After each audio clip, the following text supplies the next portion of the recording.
నమస్తే అన్న. ఏం లేదన్నా, మన కాలేజీలో జాయిన్ అయినా కదా, దోస్తులు పరిచయం కాలేరు. ఒకవేళ పరిచయం అయితే ఎట్లుంటారు చెప్పరా. అదే ఫ్రెండ్స్ అంటే నీకు నాకు ఒకేలా ఉంటారా. ఇప్పుడు నాకనుకో ఒకడు ఆల్కహాల్ తాగుతాడు, ఇంకోడు స్మోకరు, ఇంకోడు రిచ్ కిడ్, ఇంకోడు పూరు, ఇంకోడు ఎప్పుడు కూడా వైబ్లోనే ఉంటాడు. ఇప్పుడు నేను ఆల్కహాల్, నాకు ఏమైనా కష్టం వచ్చినా నష్టం వచ్చినా ఆల్కహాల్ దగ్గరికి పోయినా అనుకో, వాడు తాగుదామని అంటాడు. వానికి ఏం చెప్పినా సరే వాడు తాగుదామని అంటాడు.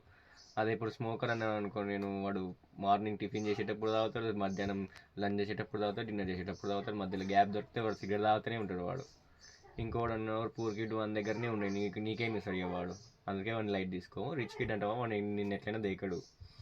ఇంకా మిగిలింది వాడు వైబ్ ఉండేటోడు. వాడికి ఏది ఉన్నా సరే వాని పక్కన లోకంతో పని లేదు, వాడు ఎప్పుడు వైబ్లోనే ఉంటాడు.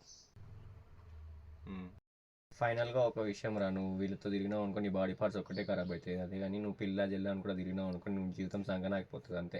నిన్ను ఎవడో ఏం చేయలేడు. ఇక ఒక్క నిమిషం రావు, నేను మళ్ళీ ఫోన్ చేస్తాను. ఎవరన్నా ఫోన్లో? అది నా పిల్లరా.